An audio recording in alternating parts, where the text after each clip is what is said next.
Hello, Saratoga and beyond. My name is Dan D. Federicis. This is the Saratoga Podcast. I'm here with my friend Adam Israel. Robin Dalton could not make it this week. Adam, world traveler, you've settled in. You've been back for a week and a half, 2 weeks now from Ukraine and so forth. Is that about right? Is my timing correct on that? Yeah. It's been 2 weeks. It's actually like 2 weeks today. Still monitoring and following developments there closely. It's a really interesting time in the war there, as both sides are kind of dug in with minimal advancements. There's a lot of rumor and chatter that Russia is going to be making a big offensive in the coming weeks. But there's also a lot of chatter that Ukraine will too. They're, like we talked about last show, they're getting Western main battle tanks, which is a huge advantage against the antiquated Russian tanks. And so it's both sides, I think, are gearing up to make a strike. And, we're crossing our fingers and hoping Ukraine makes a very decisive strike, kicking the invaders out of their country. So thanks for asking. And we'll keep you posted. But I know locally we have some big controversial, I guess, developments or news. Dan, you want to share with us what we were talking about today? Yes. If you've watched any of the media, whether it's TV or newspapers or whatever, in the past 3 to 4 days and even beyond, there's a big issue brewing up, and it seems to have a lot of energy behind it.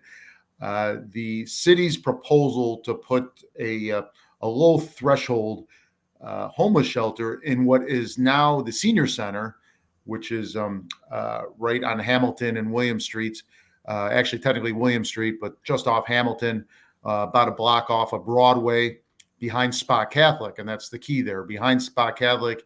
And the senior center is a parcel adjacent to the athletic fields of Spa Catholic. And when I say athletic field of Spa Catholic, I don't mean expansive 6 soccer fields and so forth. It is a tiny parcel, and the two parcels, the one for Spa Catholic and the one for the what is now the senior center, they are on top of each other, separated by nothing other than a chain link fence. I walked through it yesterday. It's 23 feet from what would be the homeless shelters building. So they are right on top of each other. And there's a very active, very focused group of parents of Spa Catholic students. They were supposed to have a meeting at Spa Catholic on Monday of this week. The diocese put it off, and they quickly rented a room across the street at the Holiday Inn and said, "We're having a meeting." And I did not attend the meeting. I saw camera footage of it and news reports of it, and it certainly looked well attended.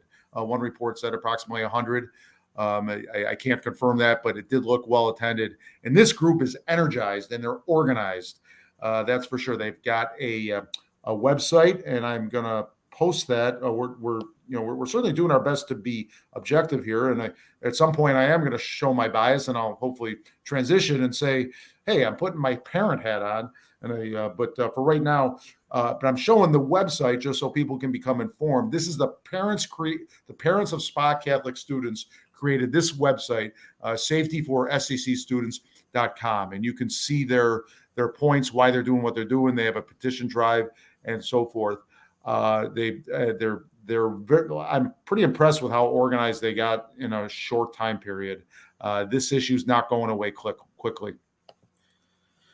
Yeah, so I've been following this too, and the parents, upon learning upon this, low threshold homeless shelter, and what low threshold means is essentially, now there's many different definitions.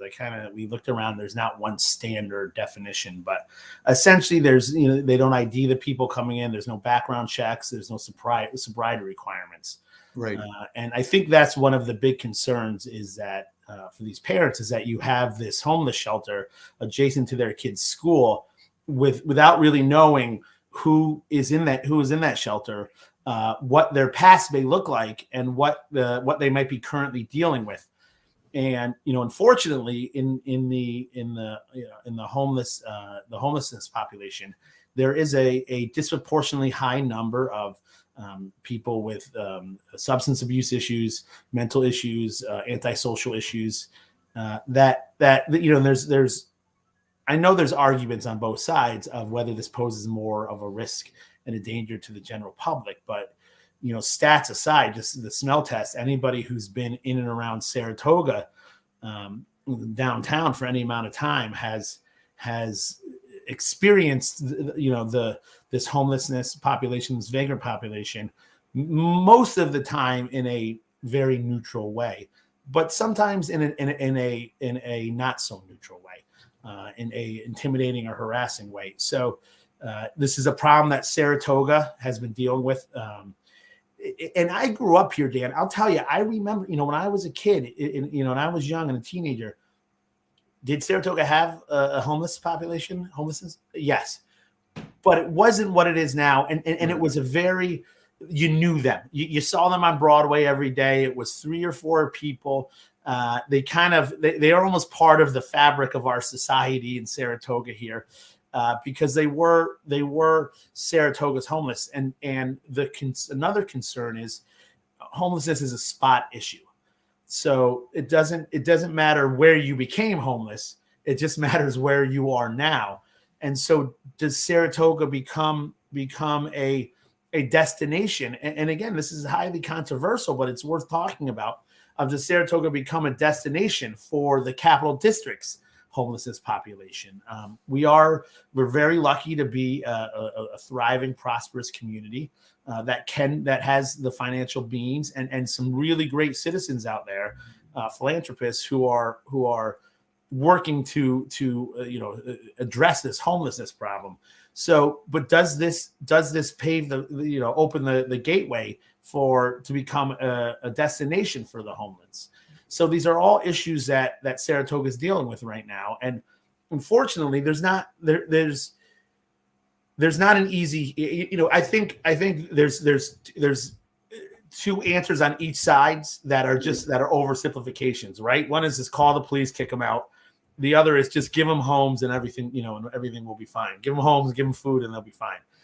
And unfortunately, I don't think either of those is the solution. It's a complex solution that takes coming together, bipartisan or nonpartisan discussions about how to best address the homelessness population in our city. Because at the end of the day, we are a small city. Our budget's something like $47 million.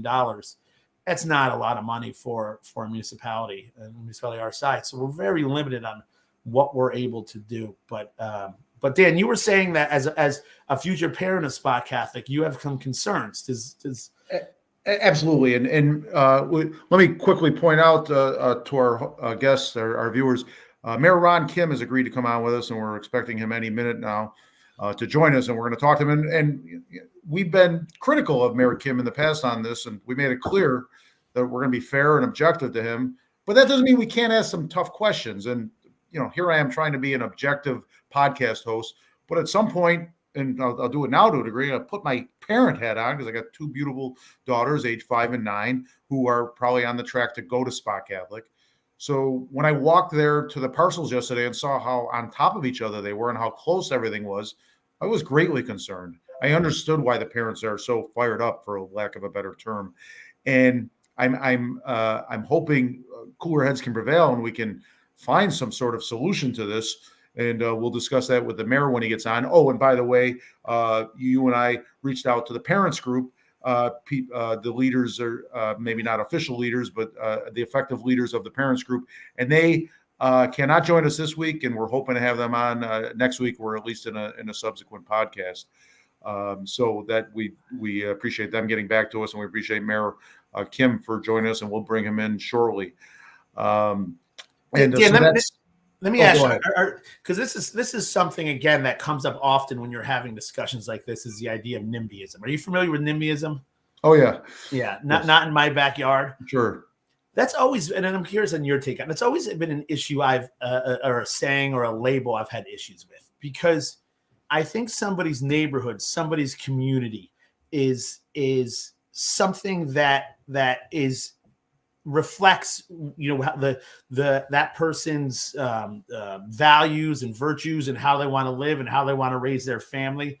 And I think people who want to make sure that their neighborhood, that their block, that their area is is safe and secure, and kind of reflects, the area they want to live their family. I don't think that's kind of a fundamental part of our society, right? Is that you pick a place to live, and that's your neighborhood. This is your area. I mean, I know we had this issue. I grew up on Circular Street by the Presbyterian Church, and they are that church is very well-meaning. But back a couple years ago, they wanted to put in a something like we're talking about now, with 24-hour cold blue with low barrier, and the problem was the congregation, I think, except one member of this entire guy, nobody lived in that neighborhood, right? But they went home at night. But the people in that neighborhood had to deal with the while well-intentioned, maybe not well-managed policies of this church. And it's I can tell you, every day my wife and children were followed home, to the point my wife was scared to go to our house because this man who was kind of aggressively following her with our children, she didn't want him to know where we lived. So we had a neighbor without kids, who travels a lot, so she went to his porch and called the police. But it came to a head when there was a man waving a gun on the church's property, and the police came, and it turned out to be a toy gun, and it wasn't a real gun. But that was the last moment of while your intentions are virtuous and right, the implementation and the management of it sometimes goes. It's not the right way to handle a very complex situation. So I just want to kind of address that NIMBYism. Okay, well, good. I got Mayor Kim is in our waiting room at the moment, Adam. So I will bring him in. And enough of us talking. I'm sorry. I said enough from us. Okay. Yes. Yes. Let me bring him to the screen. Ladies and gentlemen, Mayor Ron Kim. Mayor Kim, welcome to the Saratoga podcast, and thank you for joining us. Thanks for having me. Thanks for inviting me.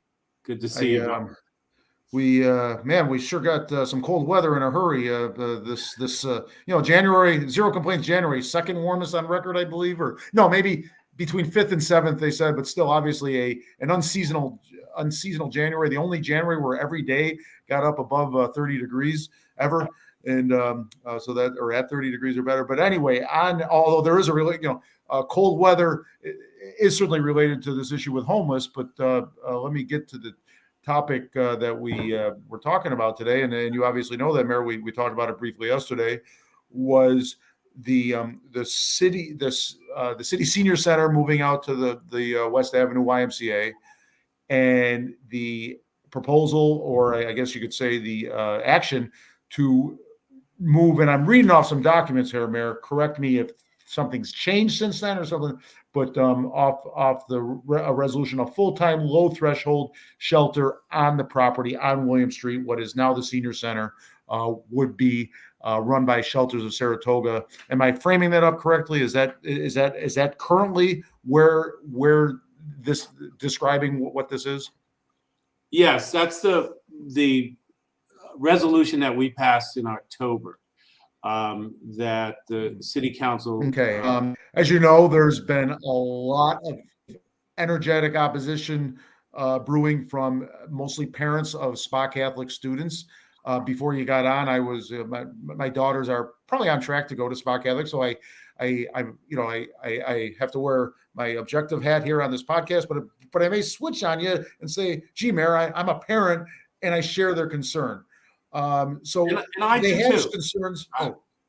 And I do too. I mean, I sent my children to Catholic school way back when. They're a little older than now, but I understand what people are talking about. And I mean, what the city is fully committed to do is making sure that the security is there for both the faculty, the students, and anyone in the surrounding area. In fact, we think we are going to improve the security there as opposed to what's currently there. Because let's just keep in mind that the clinic that many of the homeless people in our community visit is right next door to it. It's right on Hamilton Street. Basically, the traffic pattern for individuals who are currently homeless to go to the temporary shelter to Adelphi is right through that neighborhood. Probably the most profitable, I hate to say it that way, but it's just simply true, corner, and I think Adam Israel certainly knows this, in our city for panhandlers, whether we like it or not, is the corner of Broadway, South Broadway, and Circular. I was there this morning, and somebody was holding out their cup. So we have the homeless are among us. The question is, how do we provide a needed service to shelter them at the same time ensuring security? And the city, I've worked with the commissioners, Commissioner Montanino and Golub, to devise what we think is a very good security plan that will actually improve what is currently there. So when we start creating this shelter, and by the way, we're not, right now it's projected that the Senior Citizen Center will move sometime in May. We're not on May 1st or even close to that suddenly going to have 60 people in that shelter. There is a phased-in approach to this. And by the way, probably when we first start bringing in individuals to stay at that shelter, the school won't even be in session. It'll be sometime in the summer. Mary Kim, can you tell us exactly what you're proposing to go in there? I know there's a lot of this. It's going to be this and that, but what is your vision? And as the mayor, what is the city's vision of what is this shelter going to entail? My vision is to stop using Woodlawn Garage as a homeless shelter. That's what this city is currently doing by default. That's my vision, because that's dangerous to Saratogians. It's dangerous to visitors to our city. It's dangerous. It hurts our businesses, and it's also dangerous to the homeless.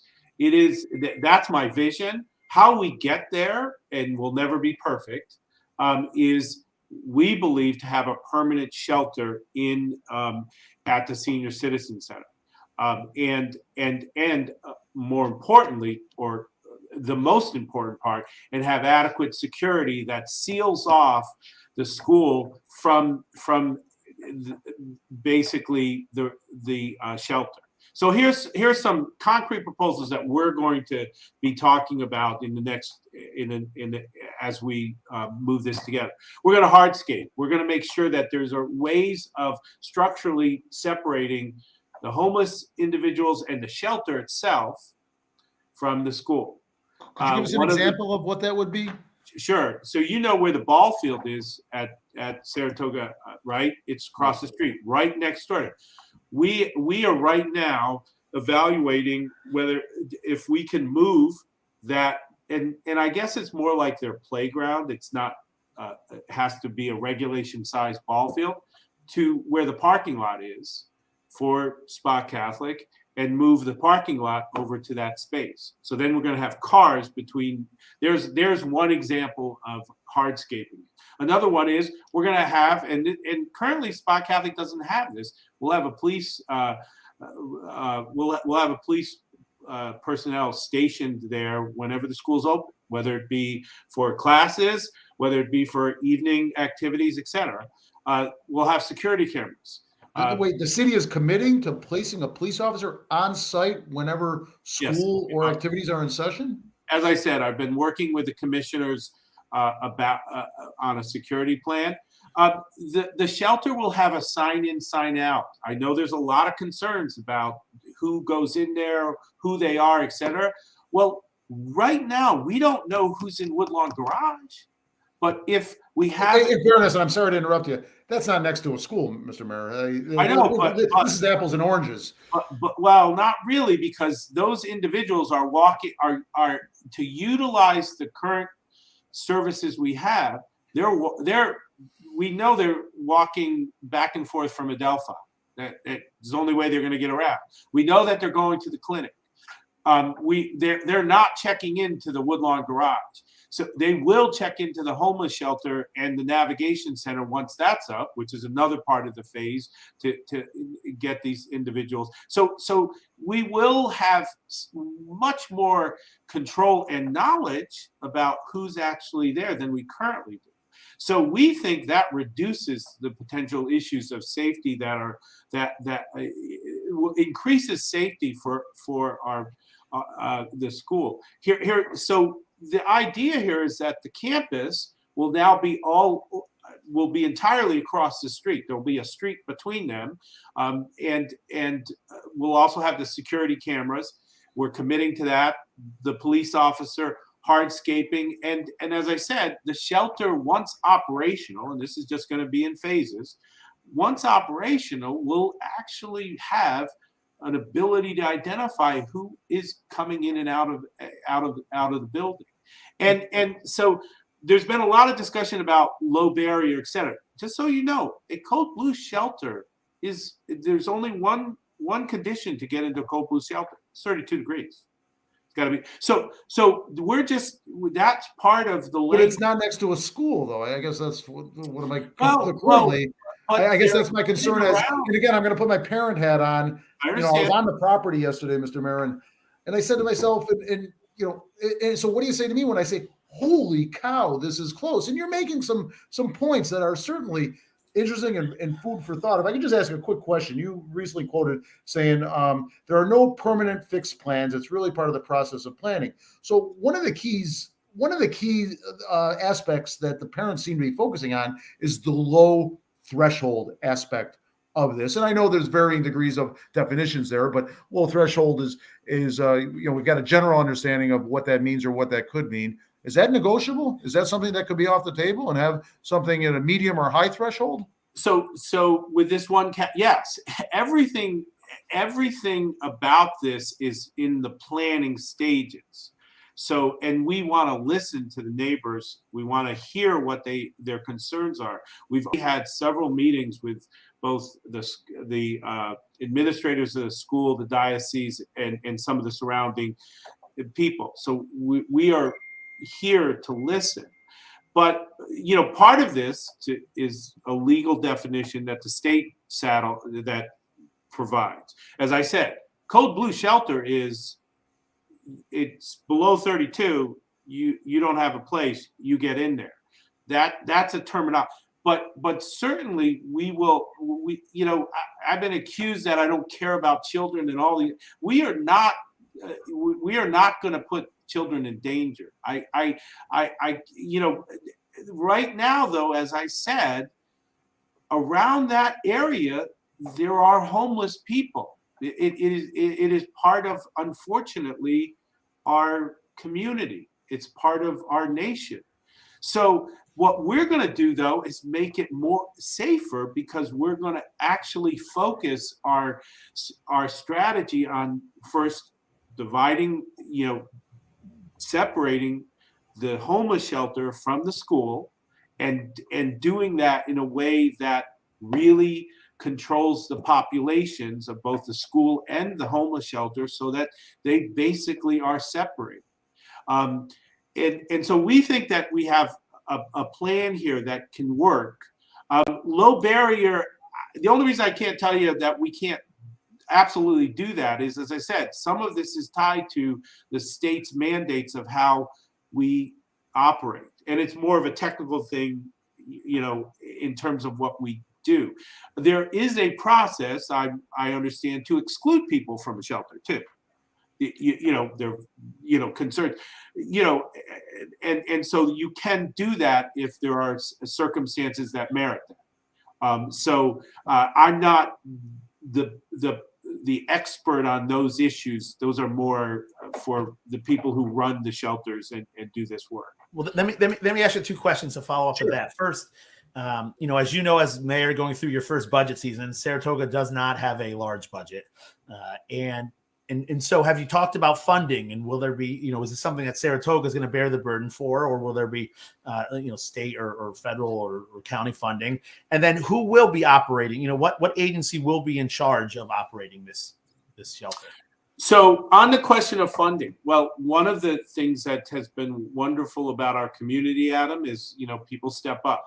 The Midsons have said that they want to help make this homeless shelter a reality. I'm hoping that their commitment is still there for us, and will go towards the kinds of things we're talking about to make sure that it's secure, because a homeless shelter that doesn't protect our residents, isn't going to work long term for our community. So I'm hopeful that that will be something that we can partner with private entities.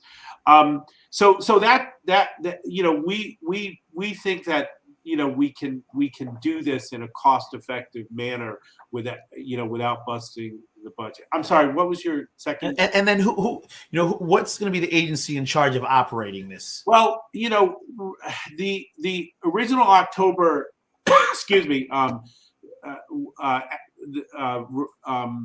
resolution was named specifically Shelters of Saratoga, and that, by the way, one of the reasons that occurred was they were asking us to do that.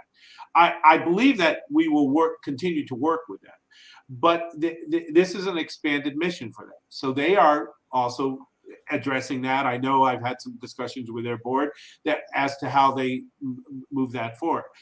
We believe, though, that if we don't have Shelters of Saratoga, that another agency would step in to perform this, because again, Shelters has been focused on Code Blue.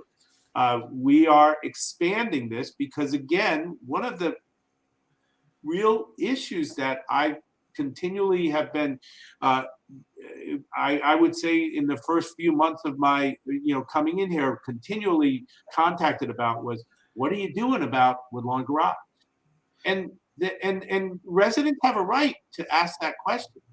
Yeah, I'll give you credit. In last June, you held a forum on the homelessness issue in Saratoga. You had a lot of different agencies there who are, I would say, experts in the care of this population.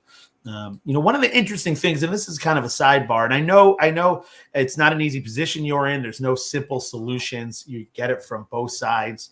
But as far as the panhandling goes, it was very clear in that forum that essentially, and even Dwayne Vaughn from Shelters of Saratoga said, if you're giving somebody money who's standing on the street corner to panhandle, you're essentially paying them to do this. This is now their job. That's something you've caught a lot of flack over in city council meetings from certain groups of people. But is this something you see kind of that's going to alleviate this panhandling issue?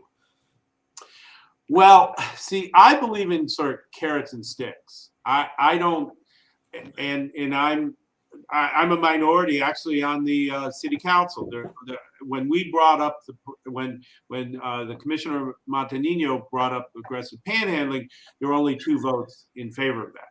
I felt that was an important part of the total program to not only serve our homeless population, but also basically give them some incentive, if you will, to move up and sort of move up the ladder of life, if you will.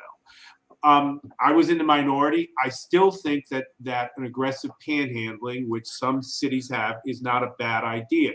I don't think it criminalizes homelessness, as some people, and I think that's what you're referring to, said during those meetings. I think what it does is it encourages people to think about the choices they're making and whether or not they're the best choices. Also, since we have a homeless court, if somebody was to basically get a ticket and asked to go through the courts, they actually usually get a creative sentence of, okay, we want you to go through this counseling that we want to do. In other words, there are ways of then, directing them into productive situations.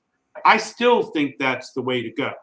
But I also don't think, and I expressed it at that homeless I also don't see the extreme of, you hear people come up. I've had this comment. Why don't we just give them tickets to send them a bus ticket to Schenectady or get rid of them? I don't believe in that too. We're a community. We ought to take care of but now homeless people are part of our community. We can't escape that. We need to take care of them. But we should do it in a responsible way that asks something from them too. So I'm all for that. And I think one of the things you're referring to is there was a discussion during that about, instead of giving them money, maybe we should be donating it to the homeless organizations that address these things. And I agree with that. Yeah, those are great. Mr. Mayor, you've shown some intention of having flexibility there. Is there any flexibility to have this location somewhere else? I've said throughout the conversations that I've had with stakeholders and people and neighbors, you find me a place that we can do this, an alternative place, I'll work with you. But but let's remember, we already had this debate once and it got killed. Franklin, near the Franklin Community Center. There was an attempt, it wasn't my administration, it was the previous one, to put a homeless shelter there. Neighborhood came out. The one advantage of this particular site to us is that it is a city-owned facility that the city can then essentially dedicate the building to this purpose. This is very, well, you were, before I got on, talking about NIMBYism. I agree with you. Everybody should have I also call that stakeholders. I don't necessarily, it's not to me a derogatory term, but I also think that, we have to recognize this as a community responsibility. And if it is a community responsibility, it's got to be somewhere in the community. What do you say to the people, homelessness, it's, and we talked about this before you got on, maybe you heard, but it's a spot issue, right? So it doesn't matter where you became homeless. It just matters where you are now. What do you say to the people that this will become an attraction? Almost this will spark or attract the homeless populations from other communities in the Capital District who don't have the resources, don't have the philanthropists like the Mitsons making, kind of creating these navigation centers. So are we in danger of becoming too welcoming and taking in a problem that's much bigger than our city's ability to solve? Yeah, I've heard that argument, and one of the things that I've done in the last couple months is I've gone to some of the other cities who have homeless shelters and homeless facilities. If somebody is coming from Schenectady to take advantage of Saratoga's current homeless services, they do need help because Schenectady is way beyond what we provide. I went to their Schenectady mission. Walking into their soup kitchen is sort of like going into Moe's. You don't even recognize that you're in a soup kitchen.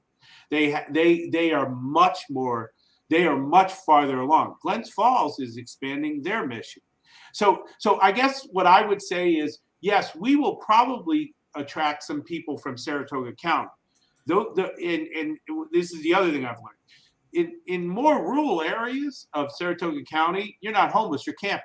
Because you're not on the streets, because it's more rural, you're probably in the woods. So will some of those people gravitate to Saratoga Springs? Probably. I wouldn't, but I don't think that we would be like the magnet of the Capital Region, because there's a lot of significant institutions out in the Capital Region that are addressing this issue. And that just goes to the idea that this is unfortunately a nationwide problem. And Saratoga has grown to the point where we're not going to be exempt from that.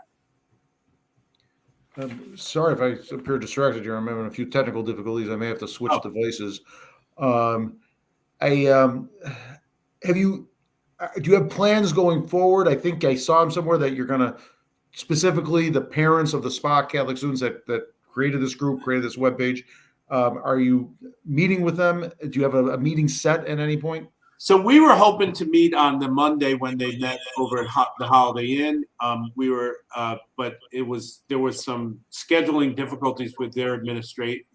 So what we're currently planning is a meeting after later this month to do that. So yes, in a short, yes, we're absolutely going to meet with them, and we've gotten lots of emails, calls, and I've spoken to them, responded to their emails. We want to be as transparent as possible as to what we are doing here, and also open to what their concerns are. Well, right. Let me say this, Mr. Mayor. I think we pay you about $15,000 a year. That's insane. I've disagreed with you. I've criticized you. It is a travesty that the mayor of the city and the city council members, for the calls you're probably taking at 10 at night and so forth, that is a travesty. And you have my support if you change it. Because even if I disagree with you, you have a thankless, difficult job. I ran for it, so I don't, I chose to do this. But, it's, one of the things that people will ask me is like, do you like what you're doing? I do. And, here's the other thing is 95% of the people that, even those who criticize what we're doing or doing whatever, they criticize from a sincere desire. They think they know that they have an answer or whatever, but it's from that idea that they care about this community. That's a nice thing that we all share. Is nobody's coming in here just to say, hey, their heart's in it. That I appreciate that. Do I agree with everybody? No. And also there is a 5% that, in particular in this issue, that are saying some pretty outrageous things about our motivations, etc. We've even gotten, unfortunately, the call where I have to call the police officer and say, hey, somebody's making a threat to us about guns and stuff like that. To me, but that's the tiny bit. Most people are, even when they're criticizing me, it's from that I want to do what's best for the city. And that's what I want to do too. Well, again, thank you for coming on. Speaking of running for this position, we're getting close to announcements. Do you have plans to run again? I probably will. I can't see why I wouldn't. As I said, I enjoy the opportunity to serve the citizens of Saratoga Springs. All right. Well, I guess thank you for coming on. I think as citizens, Dan and I think both kind of agree. Maybe there's a different spot, but we this is a complex problem, and I know you're making proactive decisions to try to fix it. So thank you for that. Dan, you got anything else, the mayor? No, I just want to concur, Mr. Mayor. Thank you for coming on. This is your first time on the show. We hope you can come back. We hope to keep following this issue and many others. We were going to have some people from Union Avenue issue on this week, but they sort of got bumped because this issue's more front and center. But thank you for coming on. Thanks. Good to see you guys. Take care.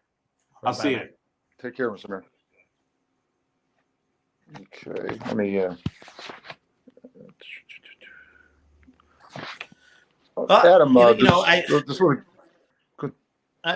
applaud the mayor for coming on. I know we've certainly been critical of him in the past. We don't always agree with him. I know he's trying to make this is a complex issue. He's trying to come solutions for. Dan, I think you and I are both opposed to the current location. I just don't think it's going to benefit the community as a whole. But hey, maybe you and I go drive around a little bit and scout properties. Yeah, you're right. Because this parents group, and again, I'm not a member of this parents group, but I'm probably a future member of it. And again, putting my parent hat on, I'm not being objective with what I'm about to say. It absolutely seems to be the absolute wrong, like appallingly wrong.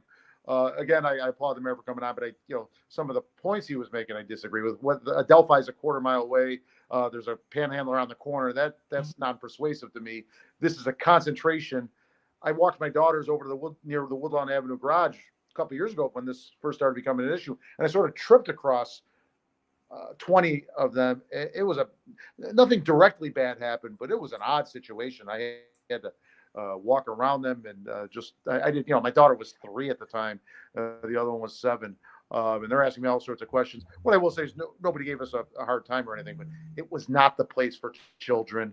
And and I don't think that the William Street, the senior center location, is a place for a low barrier homeless shelter. That's Dan, the parent, talking. Yeah, I think people watching this who are pro or against this. I think next, the February 7th is the next city council meeting. Sounds like this is going to be the opportunity for citizens to go have this is something I think is lacking, especially by the moderate and the moderate right in this city is they kind of just assume the next guy is worrying about this. They don't make their voice heard. They don't go to city council meetings. It tends to be, people more on with the extreme side of politics, but this is how democracies work. And so if you want to have your voice heard, the best thing you can do is show up at a city council meeting and let the city council know your feelings on this, because otherwise it's going to be pushed through without your input and your thoughts on the matter. So I certainly will go and plan on going and speaking my opposition. Dan, hopefully I see you there, but this is how we'll be there. This is how democracies work, and people to vote, show up. And one thing too that I think is important is that people don't realize that you don't necessarily have to live in the Saratoga City District, the city proper, to be able to go to these city council meetings and have your voice heard. The idea is that if you come to our city, our policies, our decisions affect you. So you have a right to go, and you have a right to make your voice heard. So even parents or concerned citizens who don't live in the city, they don't vote in the city, still have a right to go and speak and to let their voice heard. And I think that's important because, I've heard from people, well, I don't live in the city, but my kid goes to Spot Catholic. I don't. No, that's not how this city works. This city is geared towards everybody who comes and everybody who's affected by our policies, procedures, rules, laws. So go and make your voice heard, whether or not you're a voter or not, because it does affect, like the mayor said, we might get people from the county coming to our shelter. People from the county should have a voice on that. So that's just a little side note. Yes. I don't know, Dan, do you have anything else to add? No, you said it. You said it well, but it will be a late night Tuesday. There's going to be a lot of people there, probably on both sides of the issue. But this parents group is more energetic, focused, and organized than a group that I've seen in a long time. So this issue is not going away, folks. Yeah. Yeah. Well, this is, again, I think this has been a great episode. I'm really happy that the mayor came on and kind of gave his viewpoint on this. Again, we hope to have members of the parents group come on and, share their opposition. And, we'll report back on next Tuesday's city council meeting, how the vibe of the room and the feeling of the citizens went. Yeah, maybe we can live stream from outside in the hallway before the meeting actually starts or something, Adam. We should. Well, you're getting aggressive, Dan. You're getting aggressive, but just an idea. Hey, maybe we'll do a quick live stream. Yeah, can't hurt. But excellent. At least tweet, and we'll certainly tweet as well. So we'll follow through on that, folks. Thanks for watching. We plan to be on next week in Saratoga. Man, it can be 5 degrees outside, but things still heat up in this wonderful city. A lot of us call home. So, Adam, great working with you this week, and I will be talking to you following through. All right, stay charming, Saratoga. Thanks for watching, folks.